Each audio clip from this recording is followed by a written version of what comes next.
Okay, everybody, we are back coming to you live from the studios in a house located in Round Lake Heights, Illinois. This is 101.5 FM, WLCB, Slade's Corner, Wisconsin. My name is Bill Miksch. For the next hour, myself and Sean will take you through an excursion of health, life, long-term care, annuities, estate planning, all kinds of things that are necessary evils in our life.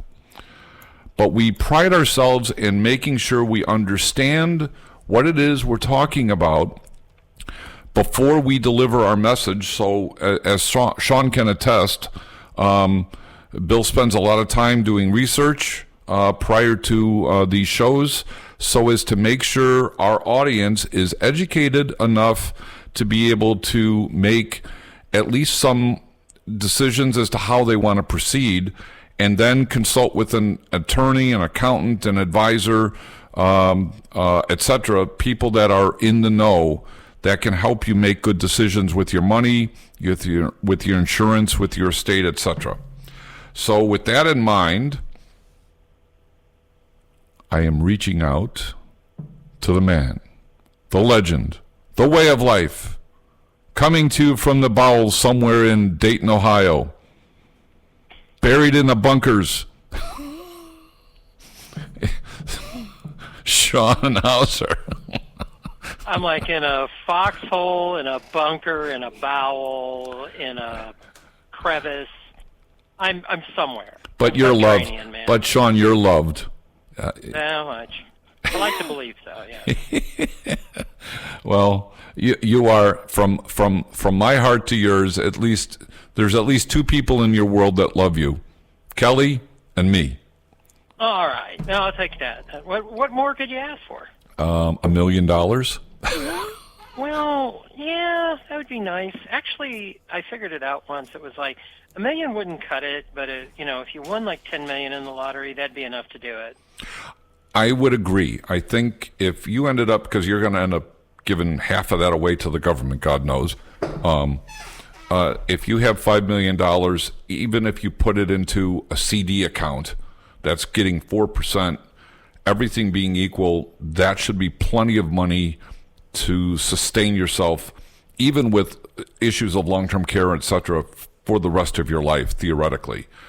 But there's always things that come up, and I've got this little pocket of emergency money over here. I'll just grab some of that. And all of a sudden, the cookie jar starts to get empty real quick because you forget that you're not feeding the cookie jar; you're just taking it out. And I've seen a lot of articles lately, Sean, of people that have retired early and misjudged what they needed, whether they didn't work with an advisor or they got bad advice. They're going back to work.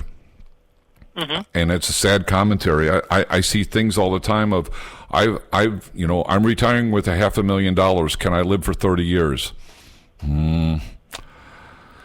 If you living in a small house or a 2-room tent with a porta potty and you're off the grid, yeah, I think you can make it at $500,000. After that, I mean, if you want to live in, in a reasonable area with decent housing, no. Not without supplemental income. If you look at that, right? So and you see these all the time. Can I retire with $1 million? Right. And there's certain fiduciaries out there, because God love the fiduciaries. But if you took $500,000 and you retired, you could probably draw $20,000 out, assuming 0% interest. If you could live on that, great. Yeah. But that requires you to have a whole lot of discipline, such as a lot of people, when I was trained, you wanted to retire and without a house payment. Right?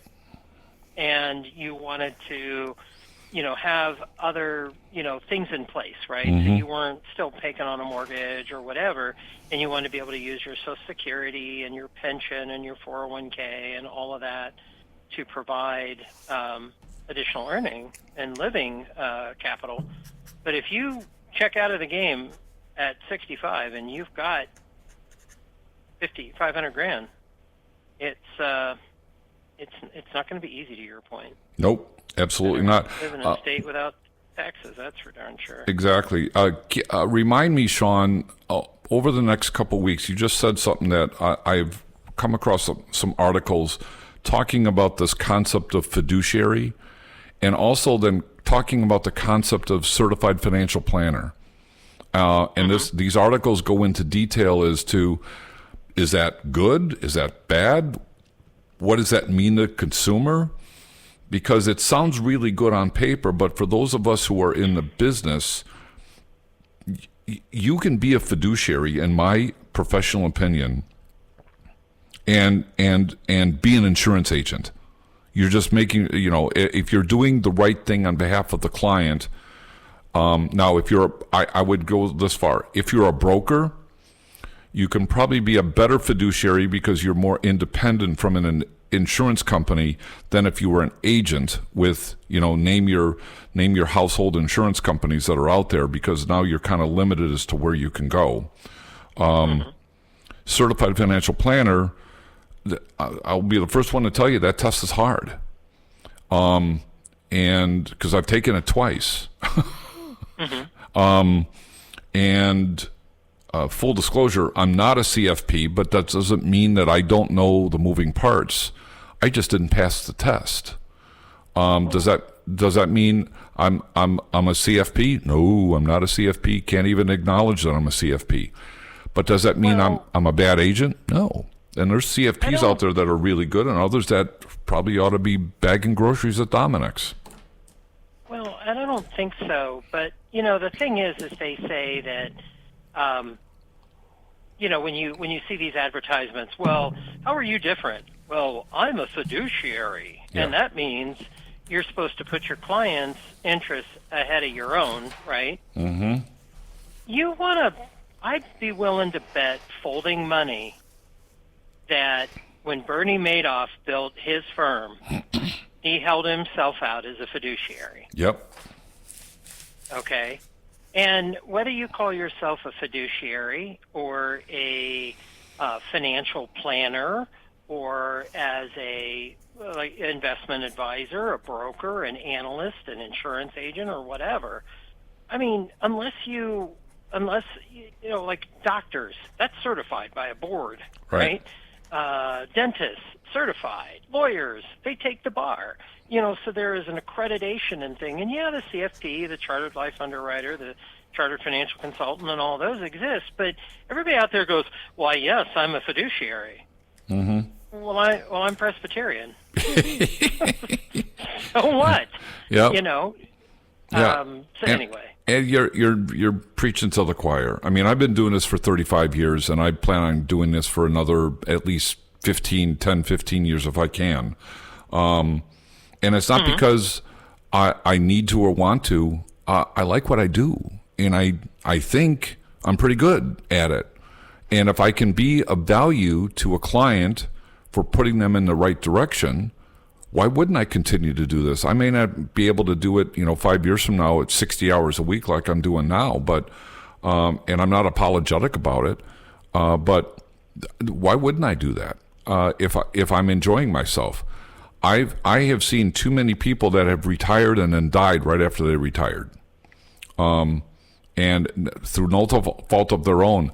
I'm not sure if you were in the show when I talked about Barb Sable, who was my former accountant, and she was still an accountant at 70, and she died while she was on vacation in Jamaica. Had she retired? No, I know it was on her mind, but she hadn't retired yet. My brother-in-law never retired. He worked at the post office for 40-something years and died before his retirement even took place. I know somebody, this is a long time ago, I know somebody who was a big shot at Blue Cross Blue Shield, retired on pension at like 58 and died 30 days later.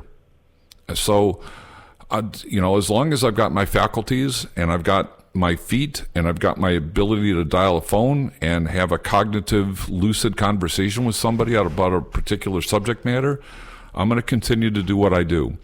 The challenge that we have in our industry, I know we're not talking about what we're going to talk about tonight. I'll get to it in a second, folks.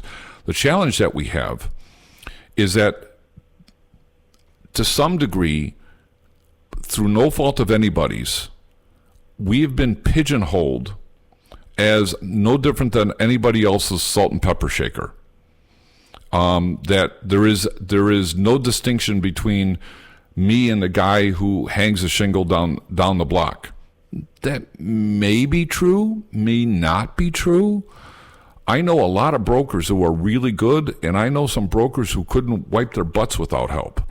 I've got sales reps in the industry that barely know their own product, let alone anybody else's. And these are the people that I and people like me have to depend upon. And then at the same time, the consumer, and again, it's not their fault, takes a look at somebody like me and goes, well, what's the difference between you and the guy down the street? And you have to make the case as to why I'm different. I've got my track record, my 30 years of doing this, 35 years of doing this, and clients that go back almost that far in some cases that can vouch for me. And other brokers can do that too. But it's a tough road, especially when you add in the fact that you can now call 1-800, call Big Henry for your life insurance or your this or that or the other thing. And then just as a separate matter, my son brought up, my son Randy's in the computer business. He's a security, cybersecurity guy. And he's like, Dad, your job's going to be going to be able to be taken over by AI sometime. I'm like, well, not so sure about that, because AI, first of all, people don't want to talk to computers. And even if they can have a somewhat lucid conversation, there are other things that a computer or robot can't pick up unless they're sitting in front of you. Namely, if I did a financial product, I have to know where the money's coming from. I have to know.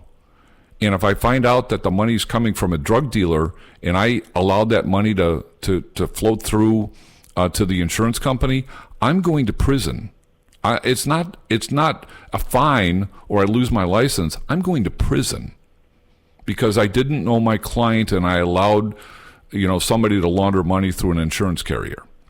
So maybe in 100 years AI can take over something like I do, but honestly, I doubt that. At the end of the day, we are social animals. We're not robots. And I think people need other people to manage, to help manage certain things that a robot could never answer. So that's my 2 cents on it. And right now in this day and age, AI is everything, right? Unless you're the Secretary of Education, then you're talking about A1. But yeah, and that was just thrilling. They should get rid of the Department of Education if she's worried about the elementary students having A1, I assume, in the cafeteria. Yeah. AI can do things such as build protection or build analysis based on stock history and help you build a portfolio and do all of those kind of things. What AI can't do yet is make sure that you're doing all of the necessary and needful things, such as, Bill, you could sit there and probably plunk numbers into a computer and get an insurance policy out of it.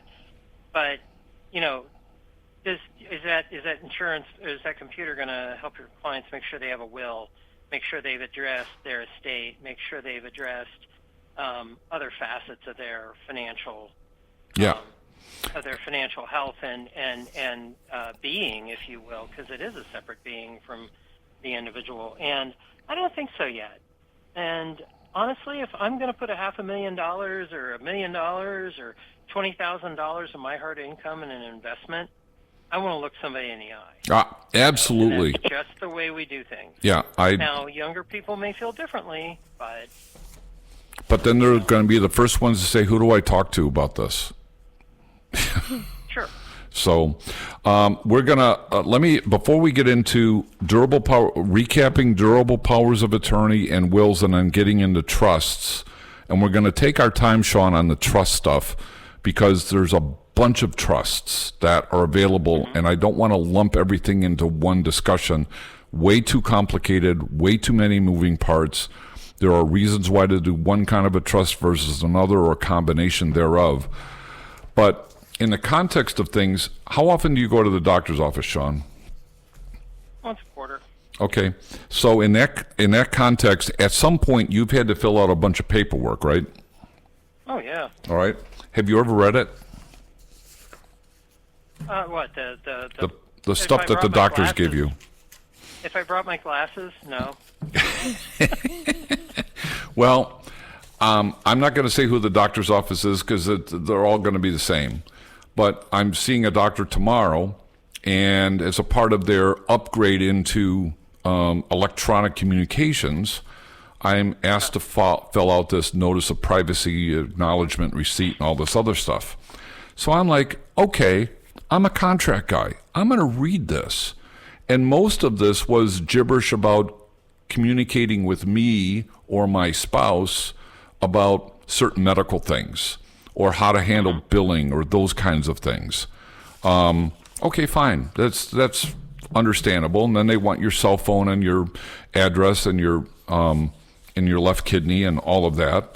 And then you get down to the paragraph that says this: we may receive direct or indirect payment.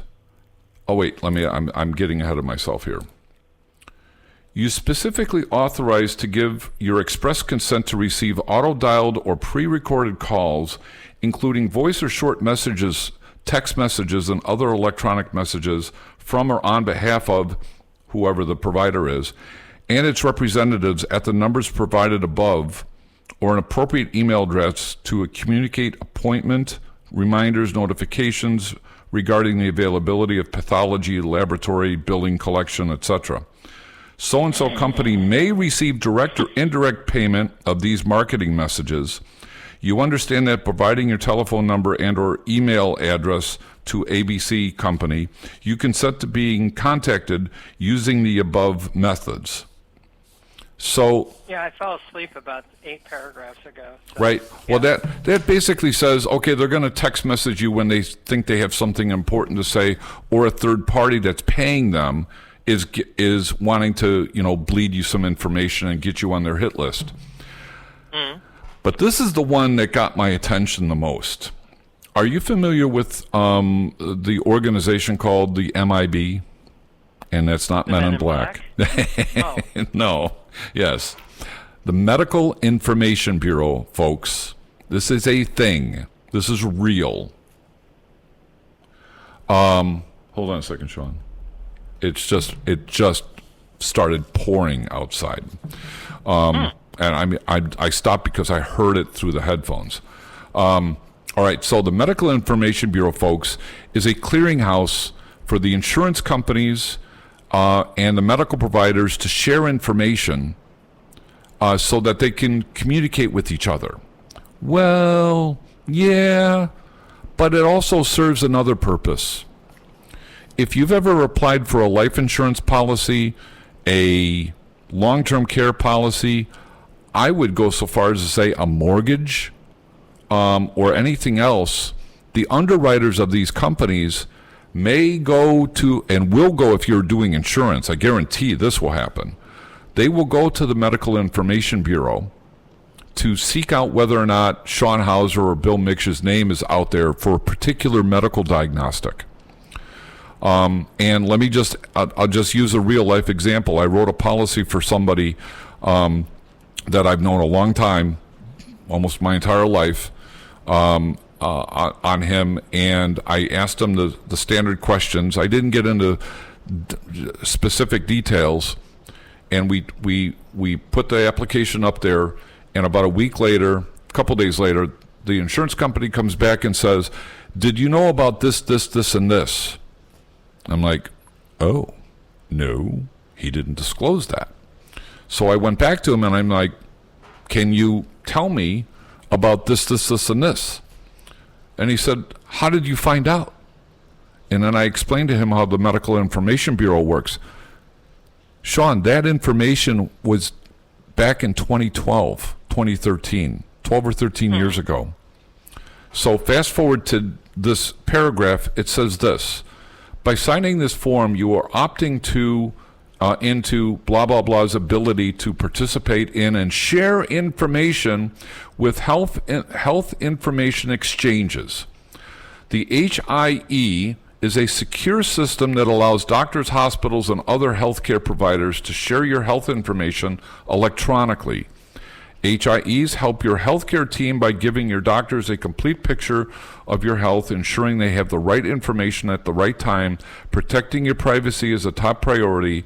HIEs use strict security measures to keep your data safe, blah, blah, blah, blah, blah. Yeah, that's about as safe as putting a carton of milk out in a wooded area and hope to God that the beasts don't get to it eventually. But that HIE is kind of like the subset of the Medical Information Bureau, because what happens, folks, is that information is shared by the doctors. The doctors then take your diagnostics, share them with the health insurance company, and then the health insurance company pushes that information out to MIB. You didn't know that. By looking at this just looks like it's sharing amongst the masses. But if you read between the lines, this is all going to be data that's out there. And so, and by the way, I couldn't not sign it. If I didn't sign this, I'm not a patient of theirs. I can't not sign this and be a patient of theirs. So we're all kind of collectively stuck, and it's just a matter of information that people need to know, that when you're applying for things, that record is going to be out there. I have another client that applied for a life insurance policy, not with me, but with somebody else.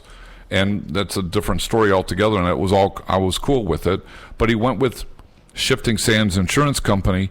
And now he was rated Table 2, which is, let me see, preferred, preferred best, preferred, standard plus, standard, Table 1, Table 2, 6 steps down from the best rate. And I told him, I said, that is now on your permanent insurance record. No matter where you go, you're going to have to disclose it. You got rated Table 2 by that insurance company. Other insurance companies may not rate you Table 2. They might rate you worse, or you could actually get a better deal.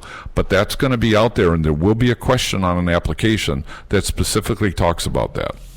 So I know, folks, that's not what we were going to talk about tonight, but this was kind of a hot button for me when I was getting ready to get my show together. And this just happened way before I put my stuff together for tonight's show. That being said, I know we're coming to the bottom of the hour. We're going to talk real quick about durable powers of attorney, just one more time to recap what they are, and then we're going to get into trust for the rest of the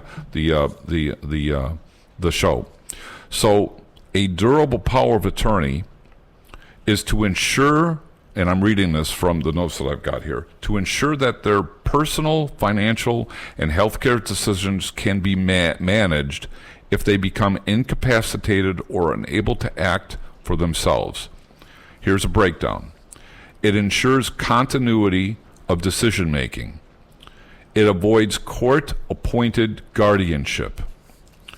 It allows for financial management of your household, paying bills, managing investments, handling taxes, operating a business, accessing bank accounts. It allows the power of attorney to manage healthcare decisions, speak with doctors when you can't, approve or deny treatments, and follow advanced directives like a living will, which is basically the statement, the document that says, do all you can or unplug me. It gives you peace of mind that these documents are in place to make sure and removes uncertainty and stress for your loved ones during a crisis. And the last thing it provides flexibility and control because you choose who is acting on your behalf, when they can start acting, and they do it on your behest. Now, that being said, Sean, I had a client of mine, not a client, a friend of mine that I've known my entire career. His brother was 71, lived out in Colorado, in Fort Collins, I think, Colorado. Mm-hmm. and his name was Frank. And unbeknownst to his brother, he had leukemia. And unbeknownst to his 98-year-old mom, and by the way, the mom is still very lucid and very active, but Frank was helping to caretake for mom. The cancer was kind of void from her sight also. And it got to the point where it was bad enough he put himself in the hospital and he died a few days later. He just passed away a couple days ago, in fact. Had no durable power of attorney, had no insurance, and evidently didn't work enough quarters to get Medicare. Oh, wow. Yeah. Okay. Yeah. So, folks, this is real. When you don't have powers of attorney, and this is the first thing that really needs to be done, whether you're 18 or 82. Why did I pick 18? Because that's when you're an adult. And for my children, if you are listening, get your act together. I don't care if it's me and mom, but get a power of attorney together so that, God forbid, something happens to you, whoever you pick as power of attorney can act on your behalf. So we're at the bottom of the hour, Sean. Any closing thoughts before we go to break? Yeah. All right. That being said, this is 101.5 FM WLCB, Slade's Corner, Wisconsin. We will be right back after these short messages.